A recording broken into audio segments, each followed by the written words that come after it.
Bismillah. La fille qui aimait bien son promis. Plusieurs jeunes hommes de la tribu des Corbeaux, Crow, étaient sur le sentier de la guerre.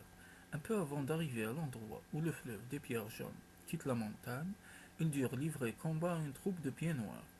Deux corbeaux moururent dans cet engagement plus loin, en voulant traverser la rivière qui hurle entre les cailloux. Les rescapés se heurtèrent une nouvelle fois à l'ennemi. Trois corbeaux perdirent la vie dans cette seconde rencontre. Aigle Blanc avait reçu une flèche dans le mollet. Sa blessure l'empêchait d'aller plus loin. Le chef de l'expédition décréta: Aigle Blanc n'est plus en état de marcher. Nous allons le laisser ici jusqu'à ce que sa jambe guérisse. Si nous voulions l'attendre, nous serions tous exterminés. Il fut convenu que si Aigle Blanc n'était pas de retour dans la tribu après la lune, ou la neige entre dans les tipis, sa mort glorieuse serait proclamée. Les guerriers lui bâtirent un abri afin qu'il puisse y passer l'hiver sans trop souffrir. Ils lui offrirent toutes les provisions qu'ils purent lui abandonner et placèrent ses armes à côté de lui. Enfin, ils partirent. De retour au village, les guerriers expliquèrent ce qui s'était passé. Les sages affirmèrent que ces braves avaient agi au mieux des intérêts de tous. Mais une jeune fille n'était pas de cet avis. Elle se nommait Pluie Femelle et ne voulait nullement abandonner son fiancé durant tout un hiver. Son frère avait fait partie de l'expédition et lui demanda: Avez-vous laissé Aigle Blanc très loin? Au-delà des montagnes coiffées de neige, répondit le frère. Il sera mort de froid avant la fin de la lune où la marmotte sort de son trou, déclara Pluie Femelle. Indique-moi le chemin, je vais aller le chercher. Le jeune brave répliqua: C'est déjà un très long voyage pour un homme. Comment une femme seule pourrait-elle gagner cet endroit? Mais Pluie Femelle insista tellement que son frère lui dit: Va jusqu'à la rivière à truite et remonte le courant jusqu'à l'endroit où elle forme un lac. Si la glace est assez épaisse, passe sur l'autre rive et gagne le mont où le cours d'eau prend sa source. Contourne cette élévation dans le sens de la course du soleil et dirige-toi vers cette forêt de pins que les castors utilisent pour construire leur barrage. Derrière ce bois, il y a un marais tapissé de nénuphars. Ne t'y aventure pas car il est très dangereux. Marche en direction des deux montagnes et emprunte le défilé des ombres. Au bout de cette passe, s'élève un rocher dont la forme rappelle un chasseur à la fia. Après ce roc, s'étend une grande plaine. C'est là que tu trouveras ton promis. En cette saison, tu ne pourras franchir cet espace qu'avec des raquettes à neige. Ménage tes forces et fais très attention. Les loups hantent les parages et l'ours a sa caverne tout près du lieu où nous avons laissé Aigle Blanc. Pluie Femelle chargea du bois et des provisions sur son dos et se mit en route. La lune des feuilles pauvres était déjà à sa fin et le moment où les vivres doivent être rentrés commençait à peine. Pluie Femelle marcha le temps d'une saison. Au cours de ses rares haltes, elle se chauffait peu et mangeait le moins possible afin de ne pas appauvrir ce qu'elle destinait à Aigle Blanc. Quand elle arriva dans la plaine, une tempête sévissait.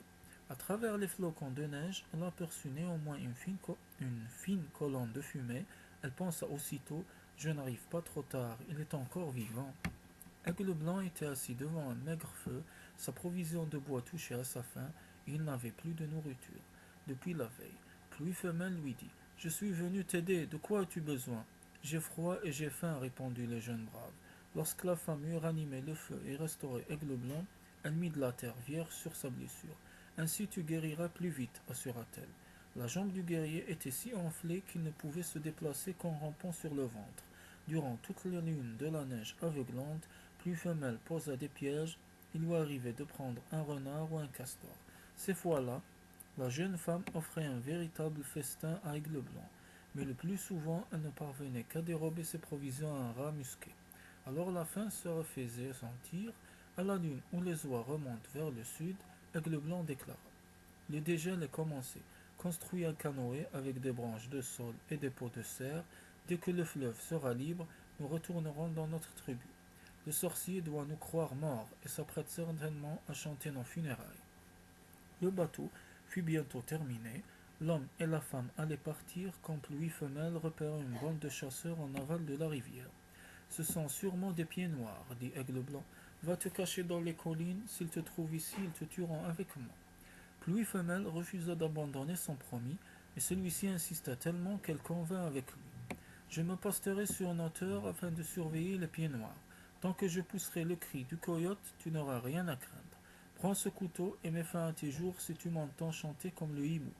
Je ne veux pas qu'il te capture vivant. Au cas où tu en arriverais à cette extrémité, je me supprimerai à mon tour. Tous les jours, pluie femelle épiait les étrangers.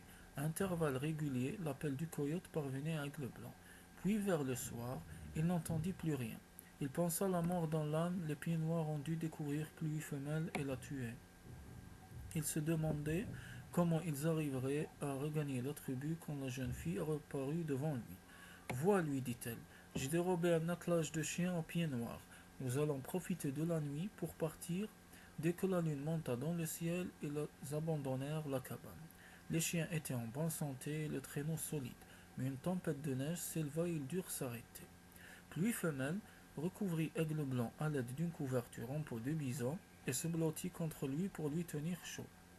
Disparurent très vite sous les flocons et leurs deux corps ne ressemblèrent plus qu'à un petit tas de neige. Au matin, un oiseau se posa sur le blanc monticule et siffla une chanson. C'est ainsi que les jeunes gens surent que l'ouragan était passé. Hélas, sitôt sortis de leur abri, ils constatèrent que l'attelage de chiens avait disparu. Ce n'est rien, déclara Pluie Femelle. Monte sur mes épaules, je vais te porter. En dépit de ce lourd fardeau, Pluie Femelle marcha 3 jours. À l'aube du quatrième, elle parvint finalement au village des Corbeaux. Le soir même, Aigle Blanc conta à toute la tribu ce que Pluie Femelle avait fait pour lui. L'histoire fut si bien écoutée qu'elle resta dans les mémoires. Depuis, lorsqu'un corbeau a besoin d'aide, il appelle sa femme ou sa fiancée.